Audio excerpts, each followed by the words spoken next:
que o Exército e as Forças Armadas entregaram um relatório, professor Suano.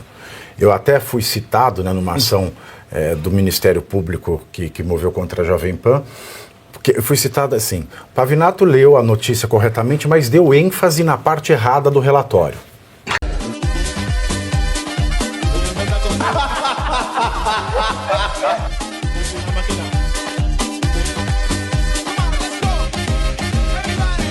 Que o Exército e as Forças Armadas entregaram um relatório, professor Suano.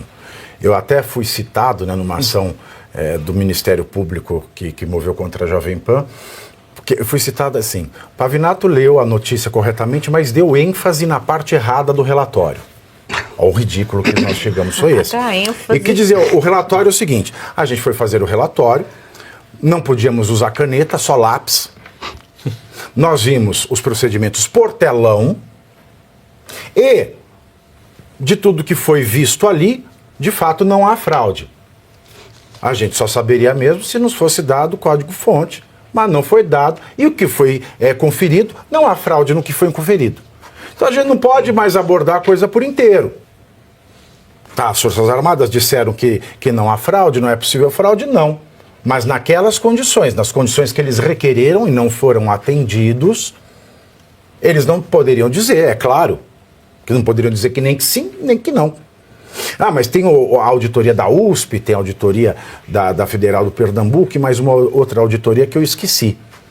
Essas auditorias, elas têm um linguajar tão técnico que isso não é acessível para o povo, e eu já falei, a partir de 2021, quando entrou em vigor a LGPD, quem coleta dado e o seu voto é um dado, uma informação pessoal que precisa ser tratada de acordo com a LGPD. E antes de dar o voto, que no Brasil é obrigatório, eu sou obrigado a ir naquela máquina deixar ali uma informação, um dado meu. Quem eu quero que presida, quem eu quero que seja meu representante.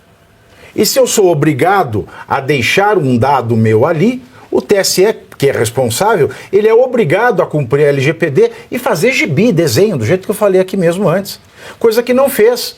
E vale lembrar que toda essa insatisfação popular nasceu por conta disso. E isso jamais foi esclarecido da maneira que a lei manda no Brasil, que é a maneira que a LGPD estipula, professor. Pavinato, são alguns pontos. Eu vou começar primeiro pela questão dos vídeos, tá? Há uma diferença muito grande, até mesmo quando esse senhor falou aí, por que eu não mostro vídeos das reuniões golpistas?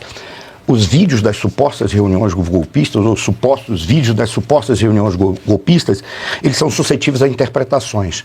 No caso dos vídeos que Sua Excelência o presidente Bolsonaro apresentou, eles são fatos. Razão pela qual fica muito claro o impedimento dele mostrar, porque são fatos, inclusive, que trazem não constrangimento, mas trazem a necessidade de resposta de personalidades que estariam ali lhe julgando, como o caso do Flávio Dino.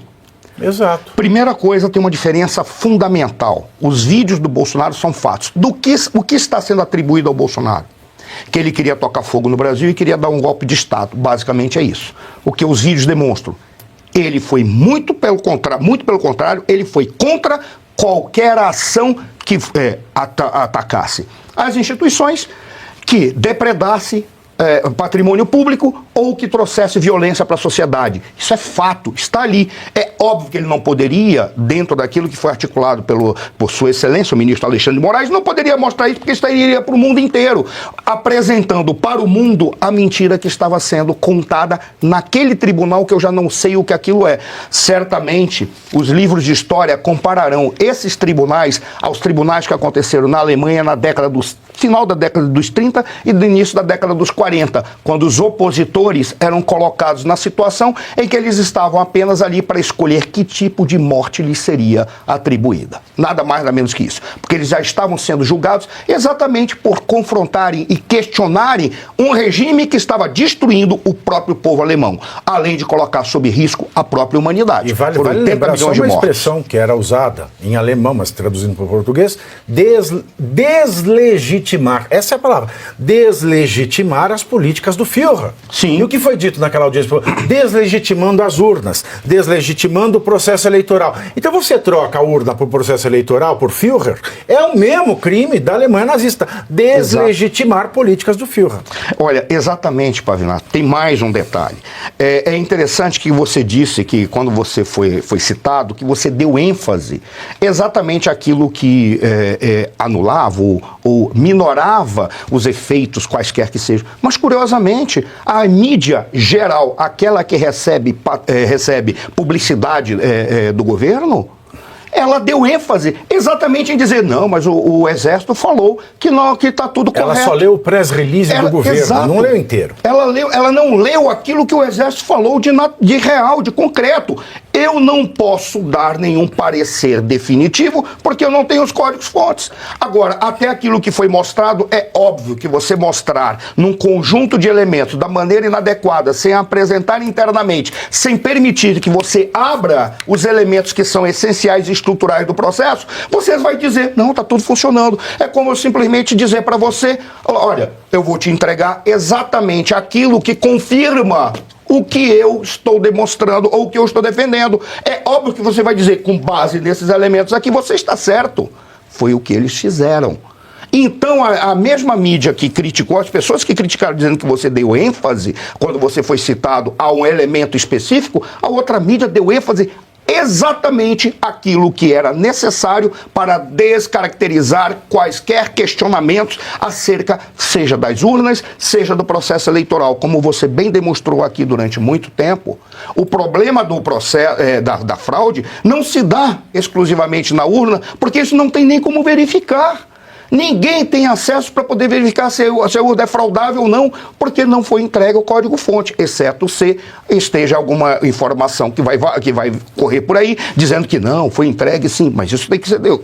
A gente tem que fazer uma pesquisa e eu, até onde eu vi, não foi entregue. E você demonstrou que o processo eleitoral foi fraudulento por várias razões ou por vários elementos que foram apresentados factualmente por você. E aí nós temos uma questão. É curioso como o órgão que foi criado para dar conta de trazer um mínimo de isonomia e verdade para o processo eleitoral se tornou algo totalmente frágil e cumprindo um papel adverso daquele para o qual ele foi criado.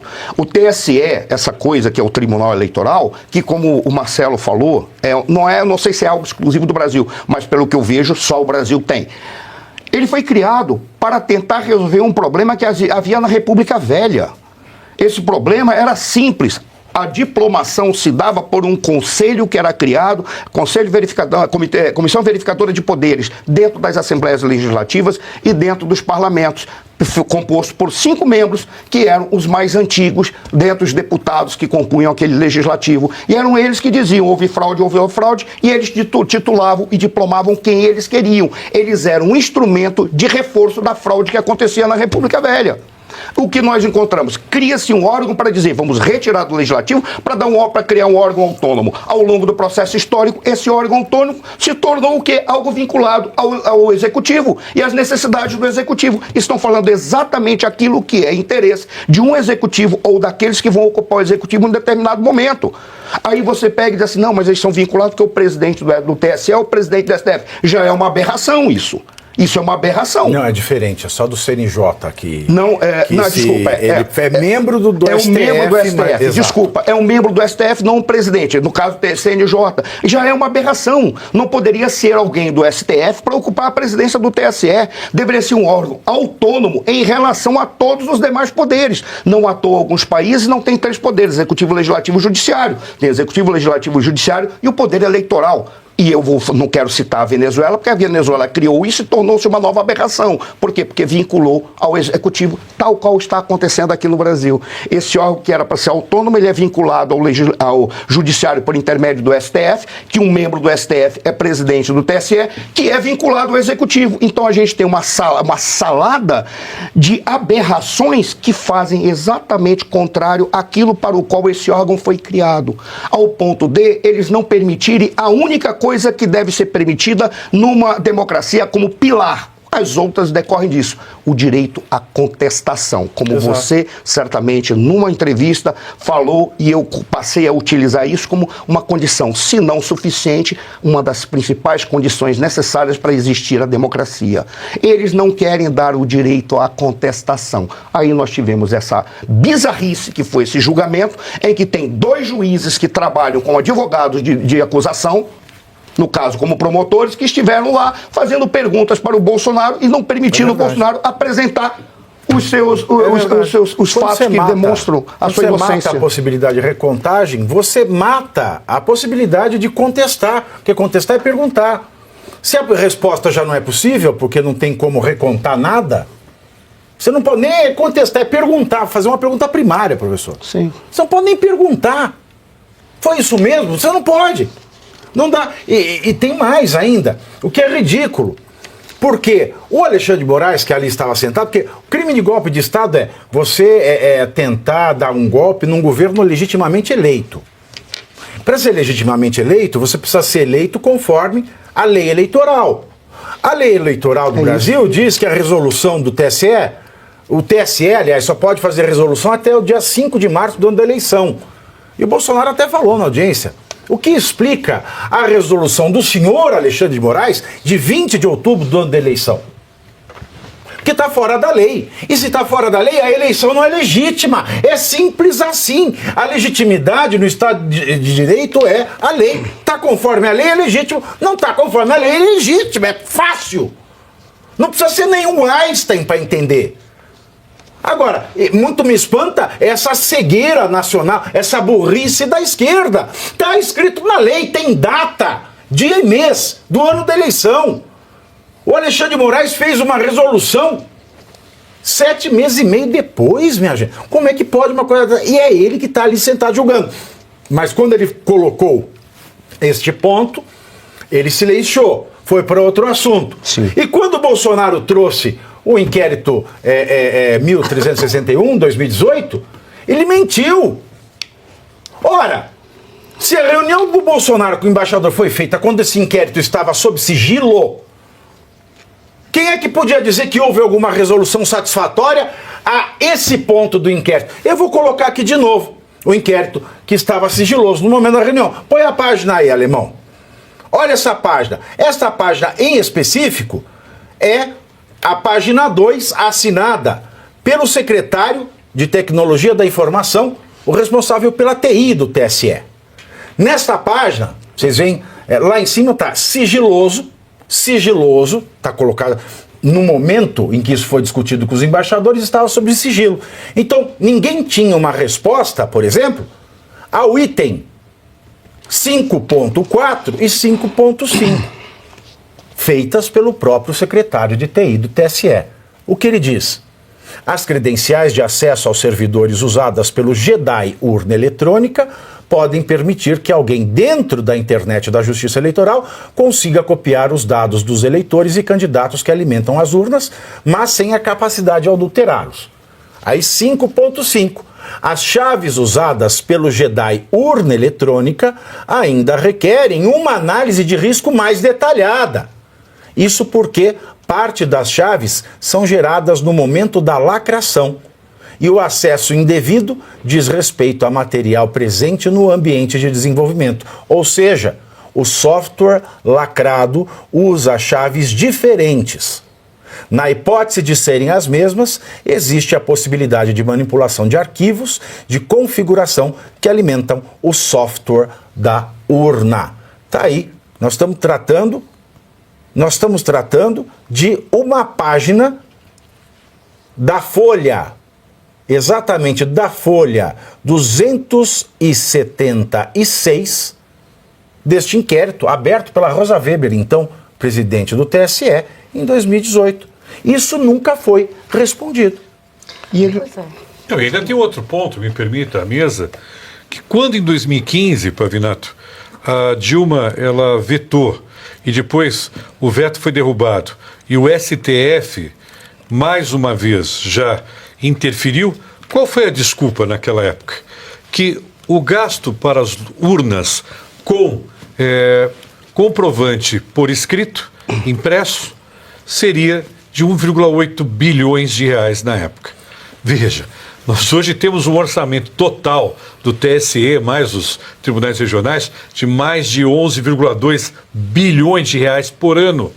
São argumentos que não cabem. E esta folha que foi colocada aí é uma folha obtida com sigilo da fonte, obviamente, e trata-se de cópia integral, né, parte de cópia integral desse inquérito que foi posto sob sigilo, inquérito sobre o qual Alexandre de Moraes disse na audiência, enquanto questionava Bolsonaro, que este inquérito não tratava de urna eletrônica, e aqui nós provamos que sim, tratar, basta ler integralmente. Eu tenho a péssima mania de ler integralmente as coisas. Se o pessoal da Globo só lê o press release de quem manda, problema deles. Mas aqui a gente lê tudo e mostra tudo para vocês, só não mandamos nudes. E a gente, apesar da falta da saúde mental, tem que manter. E você aí já está preparado para ter todos os argumentos para dizer que Marx não foi um cara legal, para dizer que o comunismo não é um lugar para diversidade, para desmontar essa grande fake news histórica da esquerda, que é repetida por nossos professores de história, de geografia, de sociologia, que é repetida nas universidades, que é repetida nos livros. Está preparado para dizer por que Marx não era um cara legal e por que todo marxista raiz também não é, e por que o comunismo é terrível? Você já leu Nos Anais de Marx? Pois é, aqui nesse livro você vai encontrar tudo o que você precisa saber para responder aquele sabichão que diz que Marx é um cara legal, pois não é. Leia agora Nos Anais de Marx, a trolha do comunismo transviado para encaçapar idiotes, à venda em todas as livrarias do Brasil, pelo site ou nas lojas físicas. Não deixe de ler.